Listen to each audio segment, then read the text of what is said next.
Okay, welcome back everybody to the Cranberry Secondary College podcast. As always, you have me, Mr. Young, Yo, it's Mr. L. and our special guest. We have a special guest today. Hello. At the bottom, would you like to introduce your name for people who don't really know you that much? Hi, everyone. For those that don't know me, I'm Miss Spalding, and I am in the Year 9 office. Hey, nice.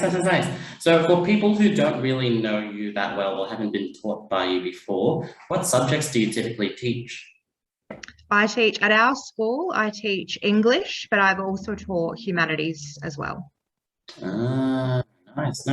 So I guess if you're a student who needs a little bit of help with English or humanities, Ms. Spalding could also be a point of reference for you. I remember taking one of her classes for humanities, and I think it was VCE humanities, and I remember panicking because I had English. Yeah, it was English. Yeah. I was panicking because I had no idea what was going on. I think I might have called the class from the Shrine of Remembrance from memory. I think it was. I think I put you on speaker and I was like, here's their instructions. Oh, that's so good. That's such a good idea. Yeah. Civic experience, is that why? Civic experience? Yeah, exactly. That's why Sam was Mr. Young was taking my class. So we connected via. Say again? Oh, it was a fun class actually. Like the students in that class were pretty entertaining. They're a good group. Okay, so well, this is the first episode back since the holidays, so I was just wanting to catch up with everyone. Did anyone get up to anything in particular for the holidays?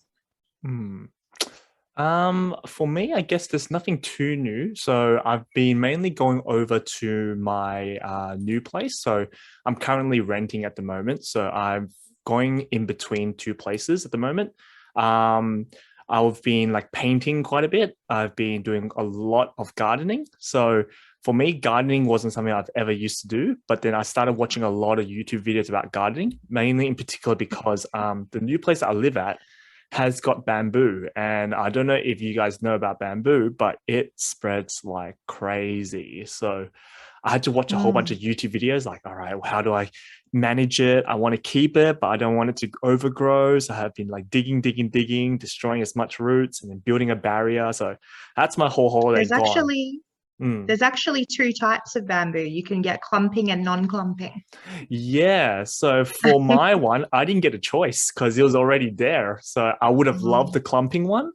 But when I moved in, I think the neighbors also had it as well. So we don't know who started it, but it's just on both sides of the fence. It's spreading like crazy. I'm just like, oh my God. So yeah, that's my whole holiday gone. But what about you, Miss Spalding? Similarly, I've recently bought a house and have moved into it in February. So I've got to know it quite intimately in lockdown and have developed a new hobby of gardening. So I love being in gardens, but I've never really gardened myself because previously I lived in apartments and didn't have a garden. So I made a veggie patch in the holidays, which took up quite a bit of my time. And I planted a whole bunch of bulbs just before winter, and they've all come into bloom. So gardening has been something that took up quite a lot of my holiday time too. Nice. For me, I've been trying a little bit of indoor like plant care. So I've recently bought like a few indoor plants, and typically I have no idea with plants. Typically they will die. Like you can give me a cactus and it will die. So this holidays I've been a bit more particular about my indoor plant care. And then also, I think the two of you would have seen, but I've started investing a lot more time into my cooking.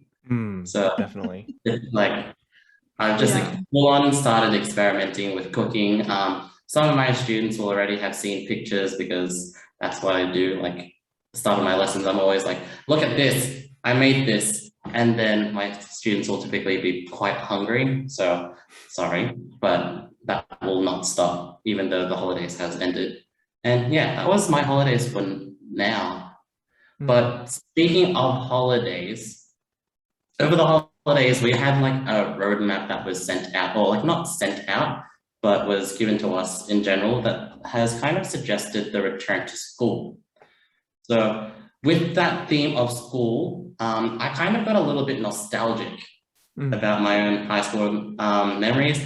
Mr. L and I talk about our own high school memories, and I was wondering, Miss Spalding, do you have any like key memory that makes you remember, like really important memory of high school from back then? There's lots of memories from high school because unfortunately, wasn't that long ago.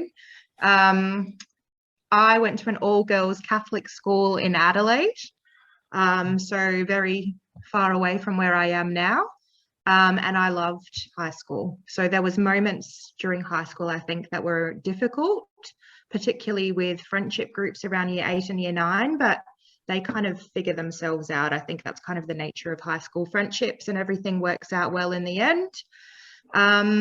But going to a Catholic school, we used to have to go to Mass every Friday. And those of you who know me, both staff and students, know that sometimes I laugh when I shouldn't laugh at inappropriate times. And I always used to get the giggles during Mass. And it wasn't because of anything in particular. It's just because I wasn't allowed to laugh during those times, and I would lose it and be trying to hold it in and always get in trouble. So that's definitely a prominent memory from my high school times. But I mean, otherwise, yeah, high school was a blast. Oh, that's so good. How about you?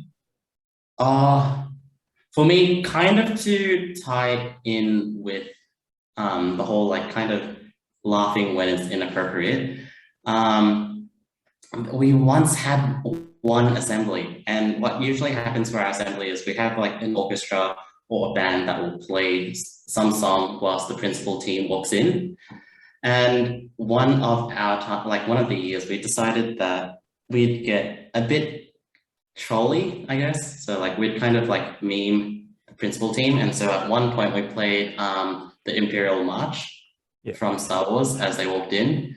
And I think I just ended up laughing a little bit too loud and for a little bit too long, to the point where people just started looking at me. And I was just still trying to recover.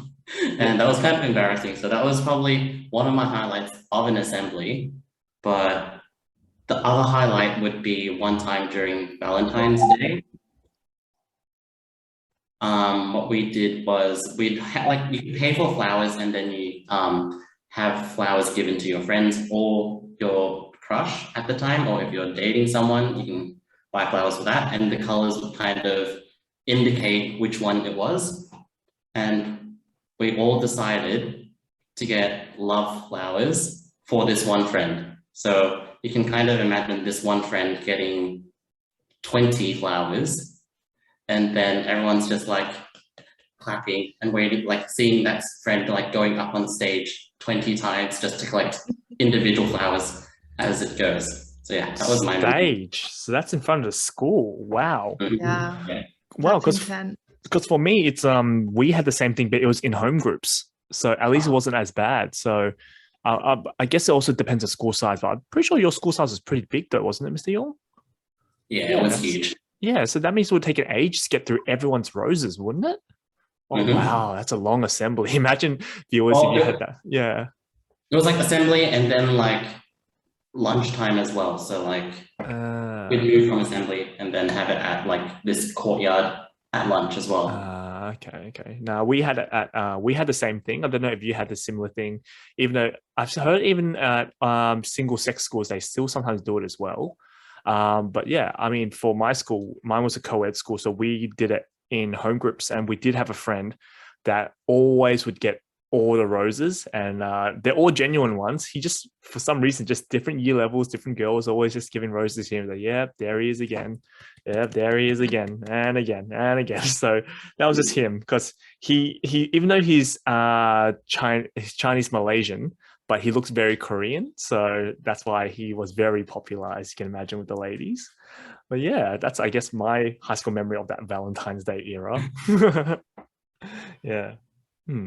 On top of the whole nostalgia, I was kind of having a thought. So students, when they come into school, a lot of their interaction is purely in their eyes. Like all they see is kind of like, this is what happens in class, this is what happens outside of class at lunchtime, but they actually don't get to see some of the staff room banter.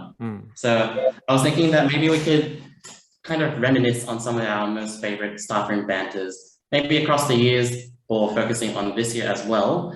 But basically some of the shenanigans that gets like happens in the staff room that might be a bit of fun. And then if you kind of look into our office, you might be able to notice some of that as well. Yeah. So, well, I mean, this year we have a missing poster on the wall of Mr. Portelli because he's seldom there. Yeah. So I believe he actually just works in an actual classroom, or like, because that's where he typically teaches. And so he doesn't actually show up that much. So something that you'll notice if you come into the staff room is that we do have a missing poster, which is kind of funny. And we have had several students ask whether he's actually missing before. Yeah. So every time that happens, I actually crack up, but like I have to silently crack up because I'm trying to do work and be appropriate and everyone's teaching at the time. But it's actually so good when kids ask. Yeah. At the year 11 office, I guess I think every single office probably has this issue, but I guess one of the things is we are always trying to fight for the one microwave. I don't know how many I mean, you have a big office, so you probably have more microwaves, but for us, you know, it's mainly, all right, we open the fridge, it's end of term, who does this belong to? All right, are we checking it out? It's gone moldy, you know, or it's like, you know, sometimes some people from the year 12 office need to come over and use our stuff in year 11 office, and that creates quite a bit of banter, and we just annoy each other because, you know, that allows us to interact a bit more. In the yellow building, quite often we have kids coming in, hey sir, can we use your water? We're like, no, go away. So I guess that's one of the most common things that will happen in our office. But in terms of actual banter wise, like with different staff members, of course there always is. You know, my office has got like Mr. Cousins, it's got Mr. Colbert as well. So we always annoy each other and we always make fun of each other as well. So yeah, usually about different things. You know, Mr. Colbert, we joke about, we pretend that he's super old, even though he's not actually that old. But then also we have, for example, it didn't happen this year, but Mr. Colbert made fun of me in previous years. He said that my hair looked like from the cartoon Tintin. So he actually got a comic book Tintin, and then they actually gave it to me as a gift for one of the years. And so I just left it there as a picture for myself. Yeah. Oh, that's so good. Speaking of pictures, Miss Spalding has had a habit of just sticking pictures on the board in the staff office. Our wall of happiness. Yeah, we have the wall of happiness. Yeah. And if you notice the wall of happiness, which is our orange felt board in the Year 9 office, there's a few pictures of different staff members. Yes. I think two of them that are my favorite would be of Miss Brillius. Yes. One of them is her when she is making fairy floss for House Apple Day, and you can see the fairy floss like completely crawling up her arm, and she's slowly getting buried in it. Yeah. And she has a face of complete exhaustion. Yeah. Another one would just be, sometimes we find like random images of people just around the office, and that sometimes just brightens my day, just because I'll just look at someone's cup and then there's a picture of Miss Brillius or Miss Spalding, and it's kind of like, So yeah. Good times. We've also made some screenshots to put on the orange wall when we return. There's one of a meeting we had where Mr. Schmerling was actually attending the meeting from his car, you might remember. Classic. I feel like a lot of... So that will be going on the wall. So I think like the whole thing is like, if you're a student, come into the office, like say hi when you return, and then look out for some like Easter eggs or like some of the banter that might actually be happening across the whole office. It's kind of like a new interaction that you might not be thinking about for a while.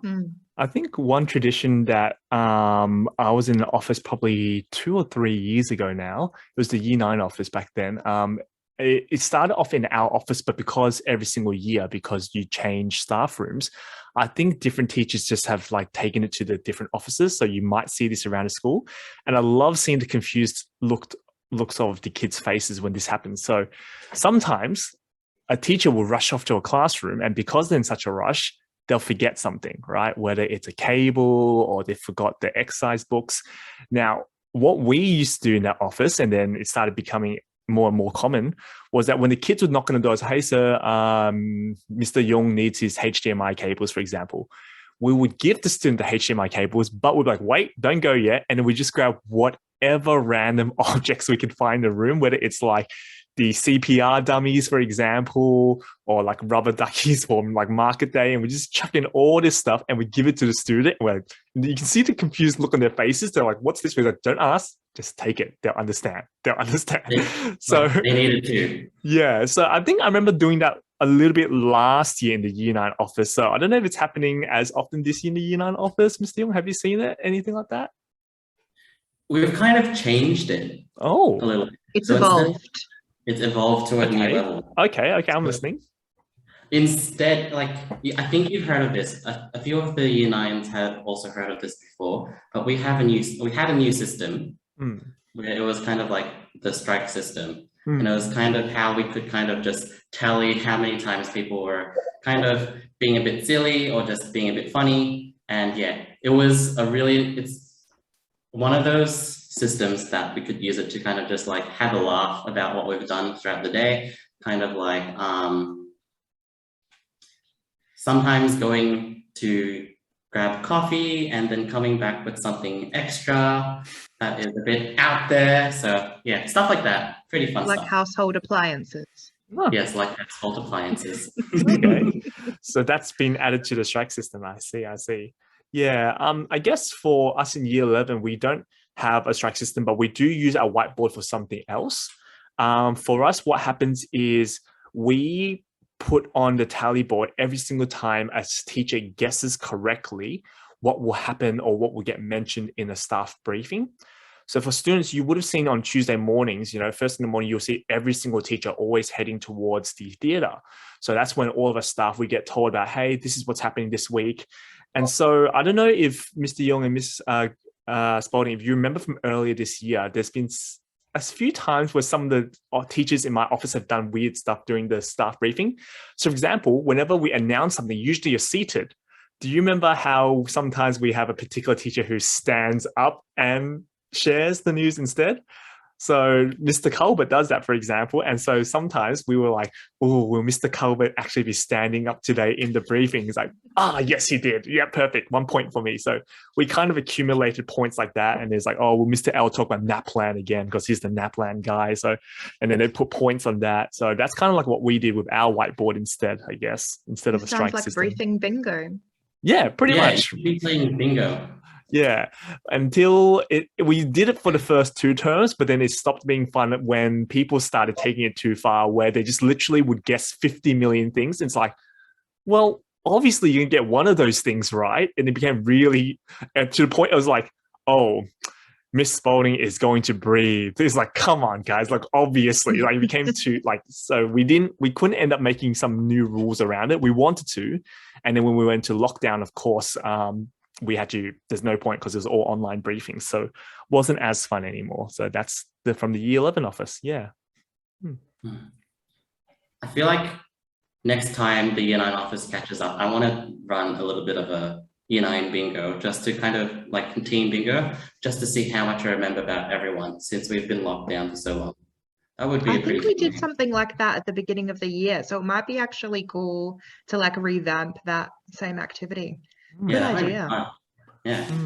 Especially if you've had any staff that have changed over as well. Do you have any new staff members sometimes in the Year 9 office? If you do, then it'd be a great opportunity to do it again. Yeah.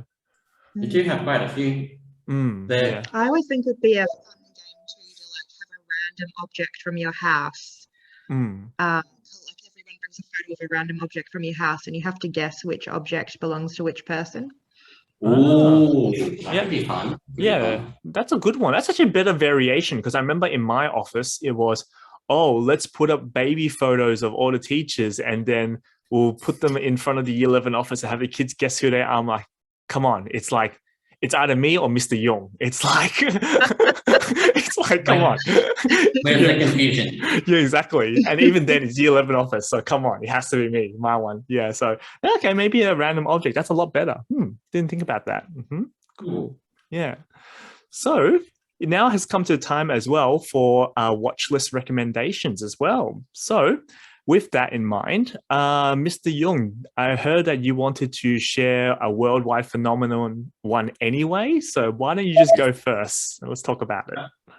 Okay, so every time I've started a class or like at the start of this term, we've talked about it in every single class I've had. And I think a lot of people have already watched it, but the show I do want to recommend is Squid Game. So if you haven't watched it, what are you doing? But also, please pay attention to the age ratings because you do need to follow that age rating because there is some material there that you do have to watch out for. So with Squid Game, the whole premise is, or not to spoil too much, is that essentially you're following the main character who is in huge debt, like way more debt than you can ever imagine. He's like borrowed money from banks, his parents, loan sharks or more illegal loan sharks, and he's been given the opportunity to make money by playing games for, I think it was like 5 or 6 days.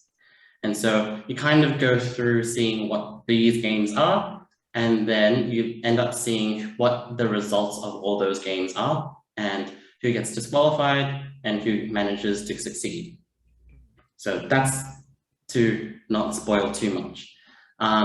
It does get really intense though. So some people do say that it's kind of like Alice in Borderlands, but it gives them that vibe. So if you've seen that movie or that series, that I think Mr. L recommended in one of our episodes. Yes, I have. Yeah. It's kind of like that vibe. Or Hunger Games as well, but not as, I guess the only difference with Hunger Games is that it's way more people in Squid Game. There's like heaps of contestants instead of just like a few from each district. But yeah, it's the same idea that people are watching them play these games as well for some sort of prize. Yeah. So people have likened it a little bit to Hunger Games, but way more gruesome. Yeah. So yeah, we'll leave it at that so that if you haven't watched it, you have a basic understanding of what Squid Game's about. Ms. Spalding, do you have a show that you'd recommend? Yeah, I've actually been catching up on a really old school show because when it came out, I was too young to watch it. My mum wouldn't let me watch it. So The X-Files is on Disney+. Classic. And I actually started with the season 1 and I'm slowly working my way through it.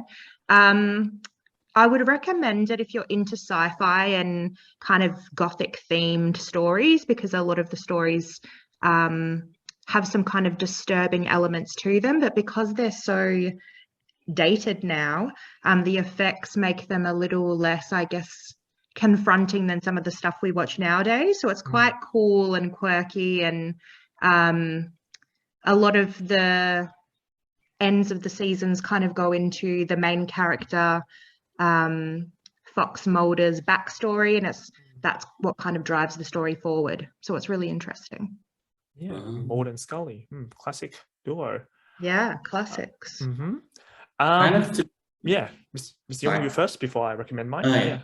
So kind of to build on that, it's actually like you mentioned something that I actually kind of identify with. It's really cool to see how the special effects have aged since when we used to watch it to what we watch now. Like I remember being blown away by Doctor Who and their editing techniques. And then I remember I like looked back onto it and they literally just how they've done some of the effects is they literally got like the TARDIS as like a toy and spun it on like string and then just like moved it in the air. Yeah. And I'm like, oh wow. Practical that was effects. what they did. Yeah, not CGI, practical effects back then. Yeah. I'm going to recommend a show where it's got 2 seasons out at the moment.